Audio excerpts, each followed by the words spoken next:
नाम income tax return preparation, ITRP जिसको बोलते हैं अपना। अब यहाँ पे पहले तो ये बताया गया है, पहला आपको क्वेश्चन ये पूछा गया कि परमानेंट अकाउंट नंबर जिसको अपने पैन बोलते हैं, PAN, वो कौन कौन सी जगह पे लिखना कंपलसरी है अपने लिए, कौन कौन सी जगह पे हम नहीं लिखेंगे तो नहीं चलेगा बिल्कुल भी ऐसा। तो मैं आपको बताते जा रहा हूँ, देखो। परमानेंट अकाउंट नंबर आपको हर रिटर्न में लिखना है, इनकम टैक्स के या कोई भी रिटर्न के अंदर, सर्टिफिकेट्स में इनकम टैक्स से मिलने वाले, कॉरस्पॉन्डेंस यानी इंटर इनकम टैक्स डिपार्टमेंट के साथ में कोई भी लेटर लिखो ना, तो परमानेंट अकाउंट नंबर आपको लिखना पड़ेगा। और उसके अलावा भी बहुत सारी ऐसी जगह है जिसमें पैन नंबर यानी लिखना आपके लिए कंपलसरी होता है।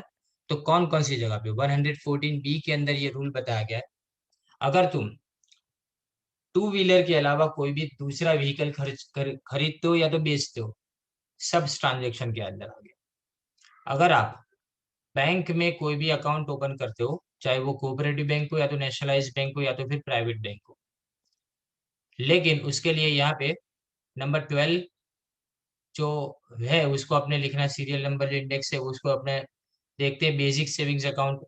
हाँ, याद रखो, अकाउंट अगर तुम कौन सा ओपन करते हो, टाइम डिपॉजिट यानी फिक्स डिपॉजिट अकाउंट अगर ओपन करते हो तो आपको पैन नंबर की जरूरत नहीं। और बेसिक सेविंग अकाउंट अगर अपने ओपन करते हैं तो नहीं जरूरत, लेकिन अगर करंट अकाउंट ओपन किया, बैंक से लोन ली, तो फिर आपको जरूरत पड़ेगी।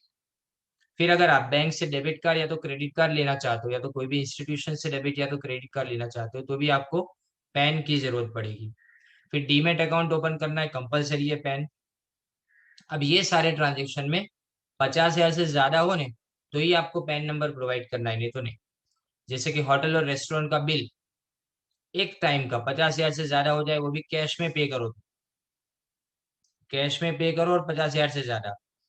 अगर हम फॉरेन में कंट्री में ट्रैवल करते हैं और एक टाइम फॉरेन करेंसी का परचेज करते हैं अपने 50,000 से ज्यादा, वो भी कैश।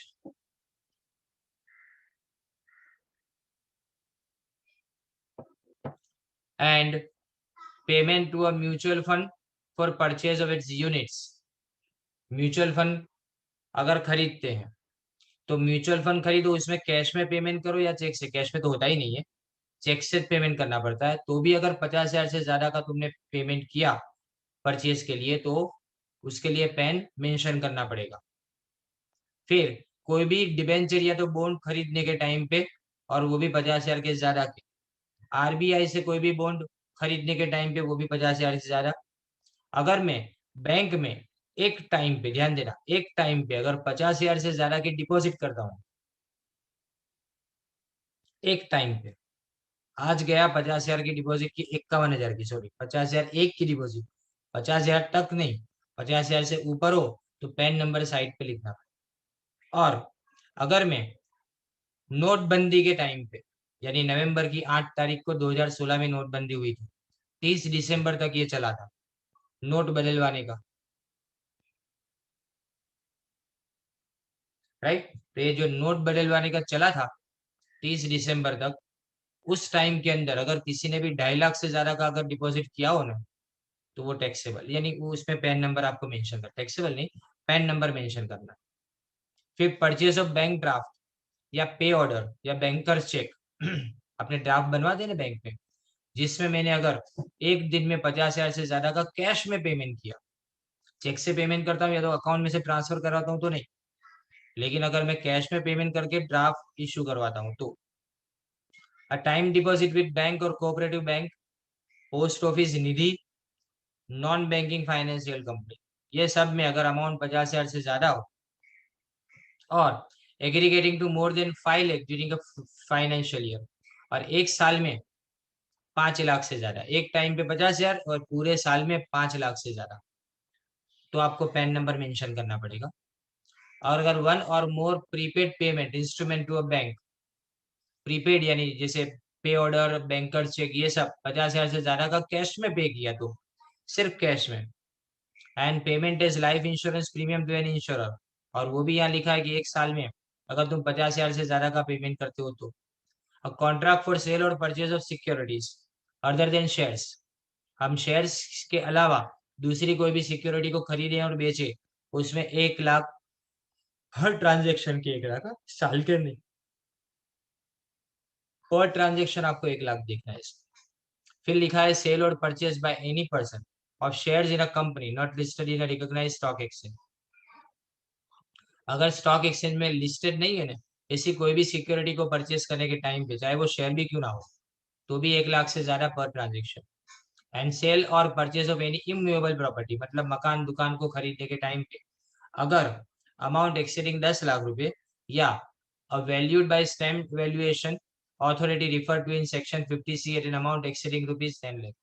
तुमने खरीदा भले 5 लाख में, लेकिन स्टैम्प ड्यूटी वैल्यूएशन ऑथोरिटी मतलब गवर्नमेंट ने बताया कि ये प्रॉपर्टी की वैल्यूएशन 12 लाख है, तो आपको यहाँ पे पैन नंबर मेंशन करना पड़ेगा। सेल और purchase by any person of goods or service of any nature other than those specified at SI, यानी जो ये इंडेक्स नंबर है ना, तो उसमें सीरियल नंबर 1 से 17 से बीच में अगर हम यहाँ लिखा है कि सेल और purchase by any person of goods and services, ऊपर लिखे और उसके अलावा कोई भी गुड्स एंड सर्विसेज हो, उसमें 2 लाख पर ट्रांजेक्शन, 2 लाख से ज्यादा का अगर तुमने ट्रांजेक्शन किया तो आपको पैन नंबर मेंशन करना पड़ेगा। जैसे लोग सोना खरीदते हैं, 2 लाख से ज्यादा का सोना खरीदो, पैन नंबर मेंशन करना पड़ता है, राइट। अब इसमें सब चीजें काम की नहीं है, क्योंकि इन लोगों ने क्या किया है, इवन कॉलेज के मटेरियल के अंदर भी उन्होंने सिर्फ और सिर्फ आपको एक जो एक्ट की बुक होती है ना, उस एक्ट की बुक की सीधी कॉपी पेस्ट करके दे दिया। तो ये सब चीजों में से मैं आपको जो समझाऊं ना, वही चीज आपको याद रखनी है। अब यहाँ पे कौन कौन सी बातों को याद रखना है, देखो। Where a person entering into an any transaction refer to in table supra, जिसको बोला जाता है टेबल को, is a minor and who does not have any income chargeable to income tax, he shall quote PAN number to of his father and mother. उसका खुद का तो नहीं होगा ना पैन नंबर, लेकिन फिर भी वो बड़ा ट्रांजेक्शन कर रहा है, तो अगर उसकी खुद की कोई इनकम ना हो तो अपने मदर या तो फादर का अपने डॉक्यूमेंट में उसको मेंशन करना पड़ेगा ये। फिर any person who does not have pan and who enters into any transactions given above, he shell make a declaration in form number 60। आपको बैंक वाले बोलते हैं, बैंक वाले आपको बोलते हैं कि फॉर्म नंबर 60 भरना पड़ेगा अगर आपके पास पैन नंबर ना हो तो, राइट। अब उस जगह पे तो कंपलसरी है, पैन ना हो तो बैंक अकाउंट नहीं खोल के देगी आप। जैसे कि अभी समझो कि 10,000 से ज्यादा डिपॉजिट वाली जितनी भी बैंक है वो आपको पैन नंबर पहले मांगेंगे, आधार कार्ड से अकाउंट ओपन करवा देंगे, फिर उसके बाद में बोलेंगे बार बार मैसेज आते रहेंगे कि आप अपना पैन नंबर अपडेट कराओ ऐसा। The above provision of coating pan is not applicable. कौन कौन सी जगह पे नहीं है, देखो। सेंट्रल गवर्नमेंट, स्टेट गवर्नमेंट और कॉन्सुलर ऑफिस में नहीं होता, जो लोग काम करते हैं ना वहाँ पे, सेंट्रल गवर्नमेंट स्टेट गवर्नमेंट वहाँ नहीं होता। और नॉन रेसिडेंट, नॉन रेसिडेंट जो इंडिया में नहीं रहते, ऐसे लोग 1, 2, 4, 7, 8, 10, 12, 14, 15, 16 और 17 में जो है ना, वो सबको other than a transaction refer to at, यानी इतने ट्रांजेक्शन वाले को तो मेंशन करना पड़ेगा, यानी 1, 2, 4, 7, 8, 10, 12, 14, 15, 16, 17 वाले को अपना पैन नंबर मेंशन करना पड़ेगा। लेकिन उसके अलावा कौन बचे, 3 बचा है, 5, 6 बचा है, 9 बचा है, 11 बचा है, 13 बचा है और 18 बचा है, इन सबको अपना पैन नंबर लिखने की जरूरत नहीं है। टेबल को है ना इनकम टैक्स के वहां पे सुपरा बोला जाता है। A person who has an account other than a time deposit and a basic saving bank account maintained with the bank cooperative bank and has not got his PAN, या तो उसने अपना पैन नंबर भी नहीं दिया और साथ में फॉर्म नंबर 60 भी नहीं दिया at the time of opening of such account, और subsequently he shall furnish his PAN on or before June 30, 2017। देखा ना, मैंने बोला कि बाद में ये सब चीजों को पहले मना किया था कि पैन नंबर हर जगह नहीं जरूरी, फिर गवर्नमेंट ने इसी को कंपलसरी कर दिया। तो 30 जून से पहले आपको पैन नंबर फर्निश करना ही पड़े। फिर payment in connection with travel includes payment towards fare or to a travel agent or a tour operator to an authorise. Travel का मतलब क्या, किसी को भी पैसा दो, घूमने के लिए पैसा दिया, वो ट्रैवल वाला पैसा आ गया, आगे जो देखा ना अपने उसमें। फिर ट्रैवल एजेंट और टूर ऑपरेटर, उसमें सब आ गए, वीजा देने वाले, पासपोर्ट देने वाले, फॉरेन एक्सचेंज देने वाले, सब कोई आ गए। और टाइम डिपॉजिट यानी जो एक फिक्स टाइम पीरियड के बाद में जिसका पैसा आपको मिल जाए उसको अपने टाइम डिपॉजिट बोलते हैं।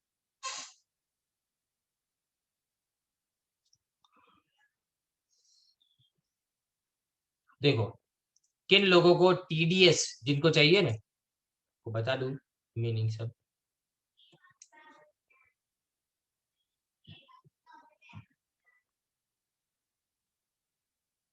जिसको टीडीएस डिडक्ट करवाना है उसको पैन नंबर अपना चाहिए चाहिए सब, राइट।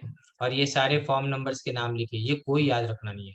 पेपर इतना इजी होता था जब ऑफलाइन एग्जाम होती थी, तब इतना सिंपल पेपर, बिल्कुल आपको ऐसा लगे कि इमेजिन किया हुआ पेपर है, एकदम बाउंड्री जैसे डिसाइड किए कि इतनी चीजें पूछनी, उसी में से पूछ लेते हैं। Every person deducting tax shall code the permanent account number, यानी जिसको टीडीएस में, जैसे कि अभी मेरी इंटरेस्ट की इनकम बैंक में मुझे 10,000 से ज्यादा का इंटरेस्ट मिलता हो ना, तो मुझे पैन नंबर कंपलसरी चाहिए, बैंक में मुझे फर्निश करना पड़ेगा। अगर मैं नहीं करता हूँ ना, तो मेरा टीडीएस कट तो जाएगा, लेकिन मैं उसको बाद में मेरे इनकम टैक्स के अंदर डिडक्शन में नहीं ले सकता, ऐसा है। फिर tax collection at source, collection at source deducted अलग है और कलेक्शन अलग है।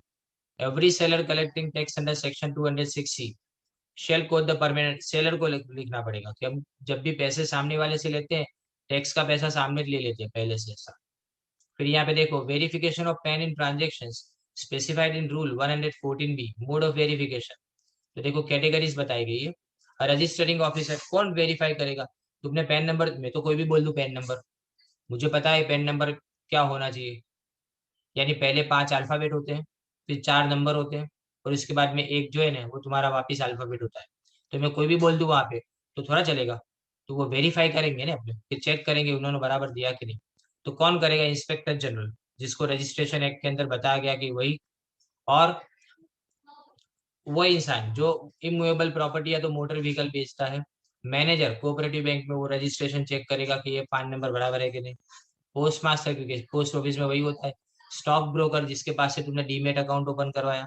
Depository participant, custodian of securities, वो टेबल 4 के अंदर जो आता है वो। फिर प्रिंसिपल ऑफिसर 3, 4, 8, 12, 13, 15, 16 में जो है वो। फिर प्रिंसिपल ऑफिसर कंपनी का ऊपर है, यहाँ पे इंस्टीट्यूशन का है। फिर उसके बाद में ट्रस्टी और authorise person of mutual fund, 7 में म्यूचुअल फंड हमने देखा था। आरबीआई के पास से अगर लेना हो तो आरबीआई खुद चेक करेगी, मतलब जिसने तुमसे कलेक्ट किया वही चेक करेगा, तुमको इधर उधर घूम के किसी के पास से सिग्नेचर लेके जाने की जरूरत नहीं। तुम अपने पैन कार्ड जो है ना उसकी जेरोक्स दे दो उनको, नीचे अपना सेल्फ अटेस्टेड खुद की सिग्नेचर कर दो। बाद में वो लोग चेक करेंगे कि तुम्हारा पैन नंबर सही है कि गलत है। अथॉरिटी होती है उनके पास वेबसाइट पे जाके चेक करने, अपने करना चाहे तो नहीं हो सकता अपने से।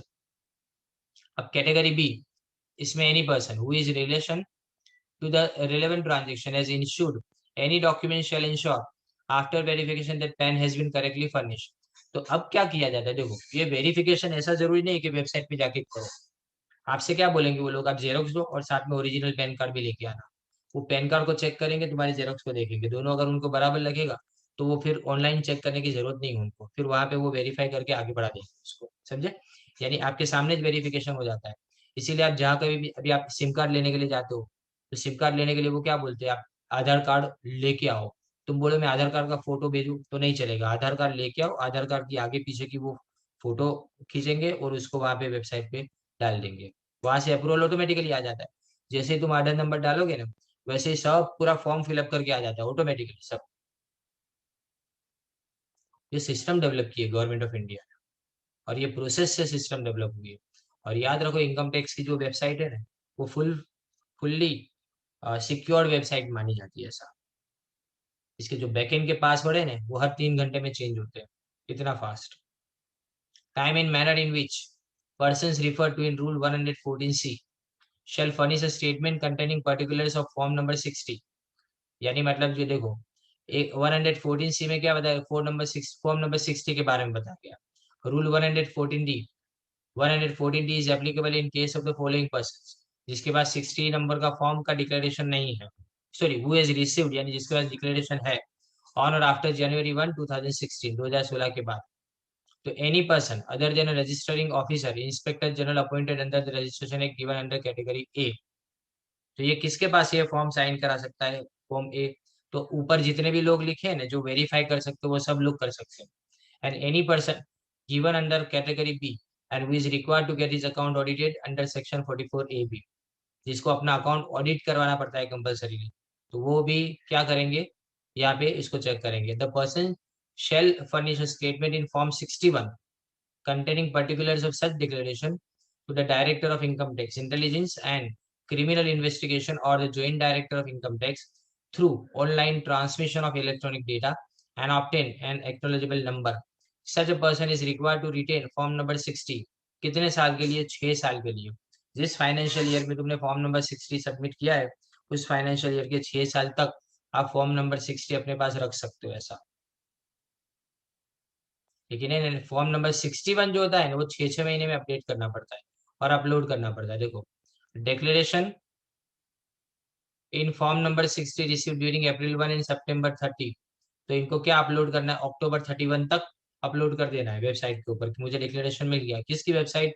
इनकम टैक्स डिपार्टमेंट की.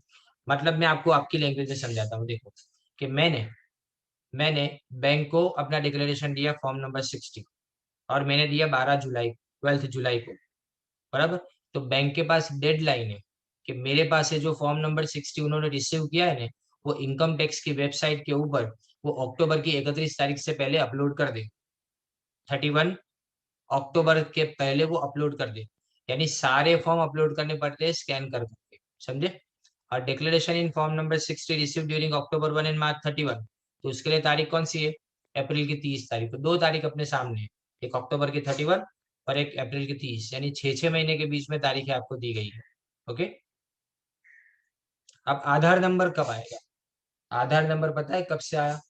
जीएसटी लागू होने से पहले. मतलब जीएसटी लागू हुआ तुम्हारा 1 जुलाई 2017 को, और उसके पहले यानी 1 अप्रैल 2017 से पहले बता दिया गया कि आधार नंबर कोड करना पड़ेगा. कहाँ पे? पैन नंबर में. इसीलिए गवर्नमेंट ने बोला कि आधार और पैन नंबर दोनों को क्या करो, एक दूसरे के साथ में लिंक करो.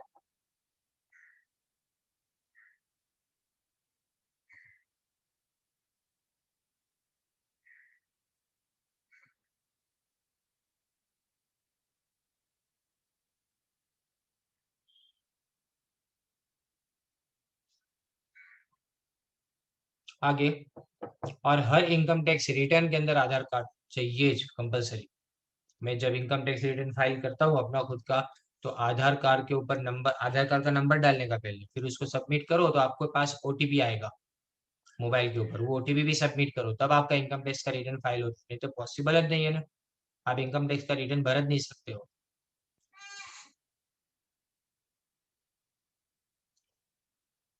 हाँ. तो जो कैटेगरी ए हो गई तुम्हारी, कैटेगरी ए में कौन है? आधार नंबर किसको देना है? कि in the application for the allotment of pan, अगर नया पैन नंबर आपके पास आपको लेना है, अभी आप जैसे समझो कि 18 ईयर्स के अभी अभी हो, तो आपको अगर पैन कार्ड अभी बनवाना हो, तो आपको पैन कार्ड जब बनवाओ तो नई एप्लीकेशन में तो आधार नंबर होना चाहिए, समझे. और इनकम टैक्स रिटर्न में भी आधार होना चाहिए. लेकिन वो लोग कि जिनके पास पहले से पैन नंबर था, 1 जुलाई 2017 आया ना, मैंने डेट बोली आपको, and we is eligible to obtain Aadhaar number, तो उनको आधार लेना पड़ेगा. लेकिन आज तक तारीख देती ही रही गवर्नमेंट, लेकिन आज तक ये काम अभी तक पूरा नहीं हुआ. अभी भी 30% से ज्यादा लोगों ने अपना आधार और पैन कार्ड दोनों को लिंक नहीं करवाया है. आधार और पैन कार्ड दोनों को लिंक करवाना है. कैसे लिंक करवाएंगे? दो, अगर आप आधार को, पैन कार्ड को आधार के साथ में लिंक नहीं करवाते हैं तो आपका पैन कार्ड नंबर कैंसल, फिर वो पैन कार्ड नंबर आपको वापस नहीं मिल सकता. आपको नए पैन कार्ड के लिए अप्लाई करना पड़े, और उसमें तो फिर आधार नंबर आपको देना पड़ेगा कंपलसरी है, समझे. तो गवर्नमेंट ने पहले से बोल दिया, पर गवर्नमेंट बार बार तारीख देती गई. 11 बार तारीख एक्सटेंड की गई गवर्नमेंट, 11 टाइम्स. लेकिन अपनी पब्लिक इतनी बेवकूफ है कि अभी तक 30% से भी ज्यादा लोगों ने अपना पैन और आधार दोनों को एक दूसरे के साथ में लिंक नहीं करवाया. लिंक करवाने का मतलब ये होता है कि जब भी अपने आधार नंबर डालेंगे तो भी अपने को ओटीपी आएगा, और पैन नंबर डालेंगे तो भी सेम आधार कार्ड के लिए अपने पास ओटीपी आ जाएगा. ऐसा गवर्नमेंट अच्छा बनाना चाहती है, सिस्टम को फूल प्रूफ बनाना चाहती है कि जिससे टैक्स की चोरी कम हो जाए. अब ये देखो, व्हेन प्रोविजन ऑफ 139A जो ऊपर लिखा है वो जहाँ पे एप्लीकेबल ना हो, तो कहाँ कहाँ पे एप्लीकेबल नहीं है? तो देखो, वो does not possess the Aadhaar number or enrolment ID and is residing in Assam, Jammu and Kashmir and Meghalaya. Assam, Jammu Kashmir और Meghalaya. And a non resident as per the income tax act. यानी आपने देखा था ना, एनआर, नॉन रेसिडेंट इंडियन हो तो उसको लिंक करने की जरूरत नहीं है. And of the age of 80 years or more at any time during the previous year, यानी सुपर सीनियर सिटीजन जिसको बोलते हैं, और वो इंसान इंडिया का सिटीजन ना हो, तो ऐसे लोगों को यहाँ पे ये सब आधार पैन कार्ड के लिए कोई मगजमारी करने की जरूरत नहीं है. and it is not mandatory for an individual to quote his or her Aadhaar number in return of income. जो ऊपर 4 लोग हैं ना, उनको अपने रिटर्न के अंदर आधार नंबर कोड करने की जरूरत नहीं है। अब आपके सम्स चालू होंगे, राइट। अब ट्रांसफर ऑफ इनकम, मैंने आपको बोला था कि ये आपको है ना थियरी पार्ट भी है और थियरी जैसे सम्स भी है। सम्स जो है वो भी आपको ऐसे लेंगे। क्लबिंग ऑफ इनकम है ना, एक्चुअली क्या है कि अगर प्रॉपरली अपने पढ़ा होता तो फोर्थ यूनिट जो था ना डायरेक्ट टैक्स का पिछले सेमेस्टर के अंदर, उसमें क्लबिंग ऑफ इनकम जो है ना वो लास्ट टॉपिक था, पर कॉलेज में खाली उसके सेक्शन से बताए थे। क्लबिंग ऑफ इनकम कैसे करना है उसके बारे में समझाया ही नहीं था, और अपने भी खाली क्या किया था, उसके सेक्शंस के बारे में सीखा था। Transfer of income without transfer of an asset, when पहला स्टार्ट हुआ, देखो when income there from is regarded as that of transferor. अब ये समझना है एक एक बात को। टेक्स्ट में क्या होता है, टर्मिनोलॉजी का समझना बहुत जरूरी है, कि क्या लिखा है वो समझना जरूरी है आपको। उसका मीनिंग अगर समझ में आएगा तो आगे बढ़ पाओगे। अब देखो transfer of income without transfer of asset का मतलब क्या, कि मैं मालिक की ट्रांसफर नहीं कर रहा हूँ, लेकिन उस प्रॉपर्टी में से होने वाली सारी इनकम तुमको ट्रांसफर कर रहा हूँ, राइट। अब देखो कंडीशन, उसकी कंडीशन से और ज्यादा समझ में आएगा कि मेरे पास एक एसेट है, पहली कंडीशन। दूसरी कि वो एसेट मैंने किसी को ट्रांसफर यानी बेची नहीं है, इन अदर वर्ड्स ऑनरशिप अभी भी मेरे पास है। और जो इनकम की इनकम होती है ना उस एसेट की, वो मैं किसी पर्सन को ट्रांसफर कर रहा हूँ। कैसे, मैंने उसके साथ में कोई सेटलमेंट किया हो, ट्रस्ट के अंदर इनकम जाती हो, कोवेनेंट यानी उसके साथ में चला हुआ कोई बोझ जिसको बोलते हैं ना, प्रॉपर्टी के ऊपर का बोझ जिसको बोला जाता है। एग्रीमेंट, पहले से एग्रीमेंट किया हो, या अरेंजमेंट करना, इसका मतलब कई बार तो क्या होता है कि जब तलाक हो जाते हैं ना, तो हस्बैंड वाइफ के बीच में अरेंजमेंट होता है कि ये प्रॉपर्टी से मिलने वाली सारी इनकम वाइफ को मिलेगी, ऐसा। तो अभी तक प्रॉपर्टी वाइफ के नाम से ट्रांसफर नहीं हुई, लेकिन उसकी सारी इनकम वाइफ को मिलने लायक है, ऐसा। फिर लिखा गया है कंडीशन 4 में, द अबाउट ट्रांसफर में बी रिवोकेबल और मे नॉट बी रिवोकेबल। मतलब मैं इनकम एक बार चालू करूं तो उसको बंद भी कर सकता हूं और बंद ना भी कर सकूं, दोनों कंडीशन चाहिए। यानी मतलब जरूरी नहीं है कि चलो एक बार मैंने इनकम देना चालू किया तो हमेशा के लिए थर्ड पार्टी को इनकम मिलती ही रहेगी, जरूरी नहीं है। मैं बंद भी करवा सकता हूँ, बंद करवाऊं या ना करवाऊं कोई फर्क नहीं पड़ता इस एग्रीमेंट में। द अबाउट ट्रांसफर में be affected eight any time, may be before the commencement of the income tax act और आफ्टर द कमेंसमेंट। मतलब कोई अगर 1962 से पहले भी अगर इस तरह की इनकम किसी को दे रहा है तो वो भी टैक्सेबल है। तो अब मैं आपको कंडीशन को अपनी लैंग्वेज में समझाता हूँ कि मेरी खुद की एक असेट है, मैंने असेट किसी को बेची नहीं, ना किसी को ट्रांसफर की, लेकिन उसमें से मिलने वाला भाड़ा अगर है, समझो जमीन है तो उसके ऊपर का भाड़ा मैं एक इंसान को दे रहा हूँ, इसलिए दे रहा हूँ कि मेरे उसके साथ में एग्रीमेंट हुआ है।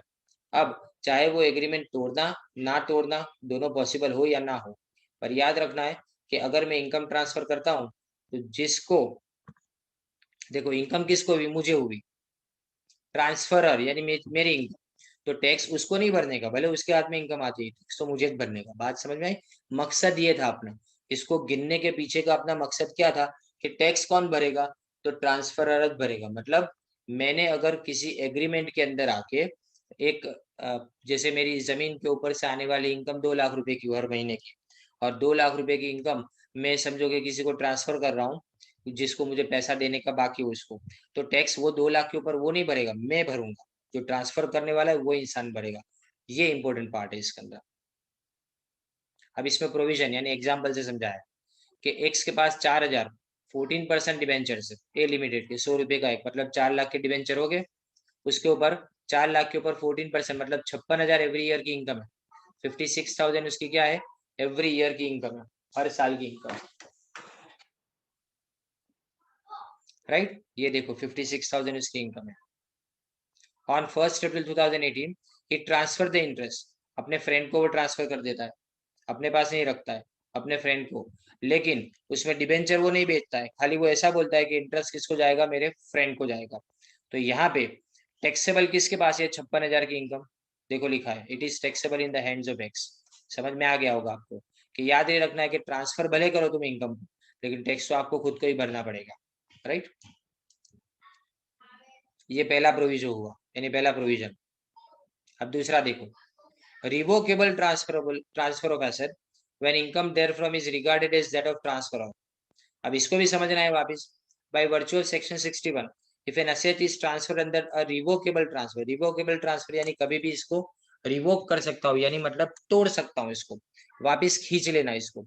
Income from such asset is taxable in the hands of transfer, ये भी ट्रांसफरर को पे करने का। The transfer for this purpose includes any settlement, trust, covenant, agreement और अरेंजमेंट। ट्रांसफर का मतलब कुछ भी हो सकता है, settlement, trust, covenant, agreement, arrangement सब हो सकता है। What is revocable transfer? तो रिवोकेबल ट्रांसफर के केसेस आपको बताए गए, देखें। सिचुएशन 1, ध्यान देना सब में। If an asset is transferred under a trust, किसी ट्रस्ट ने अपने एसेट को ट्रांसफर किया, it is revocable during the lifetime of the beneficiary. यानी एक एग्जांपल देता हूँ कि समझो कि मेरी प्रॉपर्टी है, प्रॉपर्टी समझो 5 करोड़ की है, उस पे से पूरे साल की इनकम 12 लाख की मुझे मिलती है, और मैंने बोला ये इनकम मुझे नहीं चाहिए, ये इनकम मैं अभी जब तक मैं चाहूँ तब तक एक ट्रस्ट है हमारी सोसाइटी का, उस ट्रस्ट के अंदर मैं ट्रांसफर कर देता हूँ और वो लोगों के भले के लिए काम करेंगे। तो ये जो ट्रांसफर हुआ ना, राइट, जो ट्रांसफर हुआ ना, तो ये ट्रांसफर मैंने कैसे किया? अपनी प्रॉपर्टी को ट्रांसफर नहीं किया, मैंने सिर्फ उसमें से मिलने वाली इनकम को ट्रांसफर किया, जो मैं कभी भी बोल सकता हूँ कि अब अगले साल से मैं नहीं देने वाला हूँ, यानी रिवोक कर सकता हूँ मैं वापस। तो यहाँ पे टैक्स किसको भरना पड़े? मुझे भरना पड़े, टैक्स उसके ऊपर मुझे भरना पड़े। अब बात समझो, टैक्स तो मुझे भरना पड़े, समझ में आ गई बात, पर पता है आपको ये एग्जेम्प्टेड भी है। अब आपको है ना, ये बात मैं बहुत ताकीद से समझा देता हूँ कि आप ये बात को बराबर गांठ बांध लीजिए कि यहाँ पे प्रॉब्लम क्या है कि लोग, जब मैं बोलता हूँ ना टैक्सेबल है, तो ऐसा समझते हैं कि टैक्स भरना ही पड़ेगा ना। टैक्सेबल का मतलब क्या होता है कि टैक्स के शेड्यूल में तुम लिखोगे जरूर, पर टैक्स भरना है कि नहीं भरना है वो क्राइटेरिया के ऊपर डिपेंड करता है। क्योंकि अगर तुम कोई भी चैरिटेबल ट्रस्ट को पैसा देते हो ना, वो exempted from tax up to certain limit, कुछ लिमिट तक वो एग्जेम्प्टेड है, मतलब उसमें टैक्सेबल थी पर एग्जेम्प्ट करवा ली हमने, बराबर ने। तो हम यहाँ पे किस पे ज्यादा ध्यान दे रहे हैं? हम ध्यान इसी बात पे कि टैक्स किसको भरना है, इसी के ऊपर ध्यान दे रहे हैं। तो याद इतना रखना है कि टैक्स कौन भरेगा, इस बात पे ध्यान देना है, ना कि कितना टैक्स भरना है उस पे ध्यान देना है, राइट। अब दूसरे में देखो, if an asset is transferred to a person and it is revocable during the lifetime, हाँ, revocable during the lifetime of transfer. तो एक्स ने क्या किया? अपने घर को ट्रांसफर किया, ए को ट्रांसफर किया, ट्रांसफर असेट ट्रांसफर की, ध्यान देना, मालिक पूरा बदल गया, एक्स की जगह पे अब कौन हो गया? ए हो गया अब मालिक, बराबर। हाउएवर एक्स के पास एक राइट है, एक्स के पास एक अधिकार है, वो अधिकार क्या है कि उसने आज उसको प्रॉपर्टी बेच तो दी, लेकिन कभी भी वो क्या करेगा? वो ट्रांसफर को वापस रिवोक यानी कैंसिल करवा सकता है फ्यूचर में। उसने ट्रांसफर करने के टाइम पे एक शर्त रखी थी कि मैं फ्यूचर में जब चाहूंगा तब तुमसे ये प्रॉपर्टी वापस ले सकता हूं। तो भी यहाँ पे पैसा किसको देना है? पैसा किसके पास जाएगा? ए के पास अभी तो जा रहा है, मालिक भी वही है, लेकिन फिर भी टैक्स किसको देना है? एक्स को देना है। क्यों? क्योंकि उसने क्लॉज रखा हुआ, एक शर्त रखी हुई है कि प्रॉपर्टी जो है ना वो कभी भी खुद के पास वापस ले सकता है। अगर वो सारे राइट्स दे देता है, समझे, सारे अधिकार दे देता है कि इसके बाद में मैं प्रॉपर्टी को भूल जाऊंगा, प्रॉपर्टी अब हमेशा के लिए तुम्हारी हो गई, तो जिसकी प्रॉपर्टी हो जाएगी उसको बाद में टैक्स भरने का। लेकिन अगर तुमने शर्त रखी हो कि कभी भी मैं ये प्रॉपर्टी तुमसे वापस ले सकता हूँ और उससे मिलने वाली इनकम भी वापस ले सकता हूँ, उसका हक भी तुमसे वापस ले सकता हूँ, तो यहाँ पे ये हक जब तक तुम छोड़ते नहीं ने, तब तक तुमको खुद को टैक्स भरना पड़ेगा, भले चाहे तुम्हारी मालिकी रहे या ना रहे, राइट। अब तीसरा देखो इसमें, if an asset is transferred before April 1, 1961 and it is revocable with in 6 years। अब इसका एग्जाम्पल देखना, एक्स ने क्या किया? 31 मार्च 1961 उस वक्त, यानी 1 अप्रैल से पहले उसने एसेट को ट्रांसफर किया। इट इज रिवोकेबल, कब रिवोकेबल? जून की 6 तारीख 1963, वहां या तो उसके पहले। इट इज रिवोकेबल ट्रांसफर, तो इनकम जितनी भी यहाँ पे आती है ना, वो सारी की सारी इनकम के ऊपर का टैक्स किसको भरना पड़ेगा, एक्स को भरना पड़ेगा, क्योंकि 6 साल। लेकिन अगर वो ऐसा बोलता है कि मैं 1967 के बाद में उसको रिवोक करूंगा, तो ये रिवोकेबल ट्रांसफर नहीं है। अब यहाँ पे टैक्स कौन भरेगा, जिसको प्रॉपर्टी बेची वो। अब मैं आपको बराबर एग्जाम्पलीफाई करके समझाता हूँ, मेरे लिए यही बात इंपॉर्टेंट है, ये समझना है आपको। मैं आपको इसीलिए ये सब्जेक्ट समझा रहा हूँ।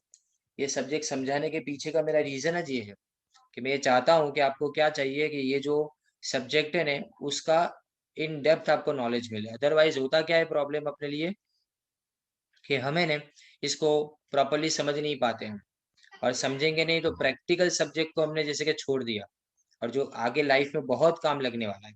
तो जैसे बताऊं आपको, अगर मेरी एसेट है, समझो एक्स की एसेट है, एसेट उसने बेची किसको, ए को बेच दी, ट्रांसफर कर दी, मतलब बेच दी ऐसा मानेंगे, राइट। लेकिन बोला कि 1965 या तो इससे पहले मैं इसको रिवोक कर लूंगा। रिवोक कर लूंगा मतलब उसके पैसे, सॉरी उसका ट्रांसफर में कैंसिल कर लूंगा ऐसा। तो यहाँ पे एक्स को पैसे भरने के, जो भी इनकम के ऊपर है ना उसके ऊपर टैक्स किसको भरने का, एक्स को। लेकिन अगर ऐसी कंडीशन में अगर एक्स ए को ट्रांसफर कर रहा है, लेकिन 1970 के बाद 1970 तक वो रिवोक करेगा ऐसा उसने लिखा। 6 साल का टाइम पीरियड तो कब का गुजर गया, क्योंकि अपना तो 1961 है, वहां से 6 साल। तो अब यहाँ पे आप किसको भरोगे, किसको भरना पड़ेगा टैक्स, ए को भरना पड़ेगा यहाँ पे, राइट। तो याद क्या रखना है कि अगर 6 साल के अंदर हुआ ना तो एक्स को भरना पड़ेगा, और 6 साल के बाद हुआ तो ए को भरना पड़ेगा, जिसको ट्रांसफर किया उसको भरना पड़ेगा। अब फिर आगे देखिए, situation 4, if the transfer contains any provision to retransfer the asset to the transfer directly or indirectly wholly or part. यानी ट्रांसफर के अंदर एक प्रोविजन है, मैंने तुमको तुम्हारे नाम से दे तो दिया, लेकिन सामने एक शर्त भी रख दी कि तुम 2 साल बाद इसको मुझे वापस दे देना। रिवोक नहीं कर रहा हूँ, देखो रिवोक करना मतलब मैं खुद ही बोलता हूँ कि चल रहा मेरी प्रॉपर्टी वापस दे दे, राइट। जबकि यहाँ पे ट्रांसफर करना इसका मतलब क्या, कि मैं सामने वाले को पहले से लिख के दे देता हूँ कि तुमको ये टाइम पे मुझे वापस बेच देनी है, यही प्रॉपर्टी तुमको मुझे वापस बेच देनी है ऐसा। तो यहाँ पे क्या लिखा है देखो, X transfers an asset under the terms of transfer on or before, on or after April 1, 1998. He has a right to utilize the income of the asset for his benefit. However, he has not exercised his right yet. On or after April 1, 1998, income of the asset would be taxable in the hands of X, even if he has not exercised the aforesaid right. यानी मतलब क्या, देखो अब मैं आपको example से समझाता हूँ इसको। ये समझो कि अपने पास असेट है, एक्स के पास असेट है, एक्स ने ये असेट ए को बेच दी। शर्त क्या रखी कि मैं 1998 के बाद में तुमसे असेट वापस तुम मुझे ट्रांसफर कर देना, ले लूंगा नहीं, तुम मुझे वापस ट्रांसफर कर देना। लेकिन उसने 1998 के बाद में भी अभी तक असेट को क्या किया, वापस मांगा नहीं, और सामने वाले ने इसको ट्रांसफर भी नहीं किया। फिर भी यहाँ पे एक्सरसाइज ना करने के बावजूद भी राइट को, अंदर क्लॉज जब तक रहेगा ना, अंदर वो शर्त जब तक रहेगी ना, तब तक एक्स को इनकम के ऊपर का टैक्स भरना पड़ेगा। भले चाहे सारी इनकम किसकी जेब में जा रही हो, एक ही जेब में जा रही है, लेकिन इसको टैक्स इसको भरना पड़ेगा, एक्स को। कब, अगर शर्त रखी हो कि बाद में ये एसेट तुम मुझे ट्रांसफर कर देना, तो ट्रांसफर वो करे या ना करे, जब तक वो शर्त रहेगी ना उसके अंदर, तब तक एक्स को टैक्स भरना पड़ेगा, राइट। अब आगे देखें लास्ट, और इसके बाद में कंक्लूजन अपने देख लेते हैं, फिर ये टॉपिक अपने खत्म करेंगे, फिर आगे अपने कल कंटिन्यू करेंगे। ओके, आपको मैं बता दूं कि सारी थियरी सम सबके साथ में संडे तक अपना टारगेट है इसको कंप्लीट करना, राइट। और अगर संडे तक ये कंप्लीट करना ही है तो अगर एक्स्ट्रा लेक्चर लेने की जरूरत पड़ेगी, भगाऊंगा नहीं, जहाँ एक्स्ट्रा लेक्चर की जरूरत पड़ेगी वहाँ एक्स्ट्रा लेक्चर ले लेंगे, राइट। और एक्स्ट्रा लेक्चर का टाइम हमेशा शाम को 4:30 बजे का रहेगा। अब situation 5, if the transferor has any right to reassume power over the asset or income therefrom directly or indirectly, wholly or partly, यानी उसके पास कोई भी अधिकार है कि वो कभी भी उसको छीन सकता है, समझ लेना, असेट को वापस ले लेना, इनकम को वापस ले लेना, सारे बेनिफिट्स देखो यहाँ लिखा है X transfers an assets under the terms of transfer he has a right to use the asset for the personal benefits of his family members whenever he wants. यानी मैंने तुमको एक पूरा हॉल दे दिया, लेकिन साथ में लिखा, अंदर क्या लिखा कि जब मुझे चाहिए तब मुझे तुमको देना पड़ेगा। मतलब मालिक तुम हो, लेकिन यूज मैं कर रहा हूँ अभी भी। Till date he has not exercise his right. भले मैंने आज तक मेरे घर की शादियों के कोई भी प्रसंग के अंदर या तो कोई भी दूसरे प्रसंग के अंदर उस हॉल को यूज किया हो या ना किया हो, लेकिन उसके अंदर शर्त लिखी है ना मैंने कि जब मैं चाहूं तब मुझे दे देना। तो ये जब मैं चाहूं तब मुझे दे देना वाली जो चीज है ना, वो आपको यहाँ पे एलिजिबल बनाती है कि जिसने ट्रांसफर पहले किया था उसी को टैक्स इसके ऊपर का भरना पड़ेगा। यानी इनकम किसकी गिनी जाएगी, अभी भी एक्स की गिनी जाएगी। तो 5 कंडीशन है, राइट। अब इसमें 5 सिचुएशन को सिर्फ 4 में हमने डालना है। देखो conclusion, there is an asset which is transferred under revocable transfer. Revocable transfer हो तो किसको भरना पड़ेगा, ट्रांसफरर को भरना पड़ेगा। दूसरा, income from the aforesaid asset is taxable in the hands of transferor and such income is taxable as and when the power to revoke arises. ये टैक्सेबल कब होती है, जब रिवोक का पावर तुम अपना एक्सरसाइज करते हो, यानी रिवोक का पावर तुम उस वक्त अपनाते हो तब। The above rule is applicable even if the power to revoke has not been exercise so far. ये एप्लीकेबल कब है, पावर टू रिवोक एक्सरसाइज नहीं भी हुआ उन्हें तो भी एप्लीकेबल हो, करते हो तो भी एप्लीकेबल, दोनों सूरत में। यानी मतलब जब तक तुम उसके अंदर से क्लॉज नहीं निकालोगे कि अनकंडीशनल ट्रांसफर की, तब तक ये टैक्सेबल रहेगा।